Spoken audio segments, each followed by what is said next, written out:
Hanoi summit ended with no agreement, and now North Korea is seeking to forge ties with another of the world's superpowers, Russia. So how should we view this, and what direction might the two sides take? To discuss this very topic, scores of experts from around the world gathered in Seoul on Tuesday for the Asan Plenum 2019. Our Jung-hee went to check it out and filed this report.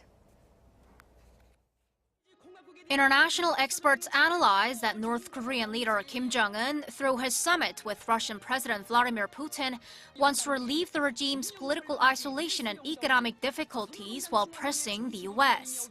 Russia, on the other hand, wants to show that it's still an influential player in the region. But Moscow won't cause a dramatic turnaround, and there's a limit to what Russia can offer to Pyongyang, a former U.S. Deputy National Security Advisor says.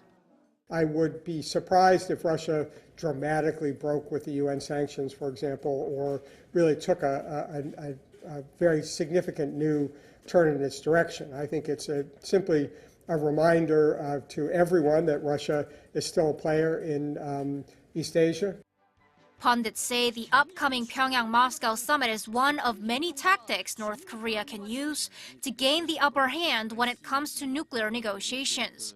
And so is the North's recent criticism on high-ranking U.S. officials like Pompeo and Bolton. Pyongyang wants to deal directly with U.S. President Trump. You still try to deal with Trump because the rest of the administration, Bolton, Pompeo, everybody else, is just going to be even worse. So I think he's still more willing than people like Bolton to, if there is a decent deal to be had. South Korea has stated that the two sides should come up with a, quote, good enough deal instead of the so-called big deals or small deals. A former U.S. ambassador to South Korea says this good enough deal would have to involve some real actions that lessen threats on the peninsula. To actually begin to dismantle and destroy some of the weapons that threaten South Korea, threaten the United States, as the kind of litmus test of seriousness of Kim Jong-un.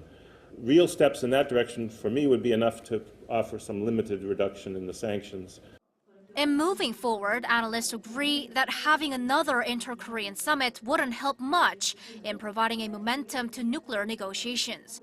The prospect is also grim for a third summit between Kim and Trump, as neither Pyongyang nor Washington has moved an inch from their respective stances. Jung-hee, Arirang News.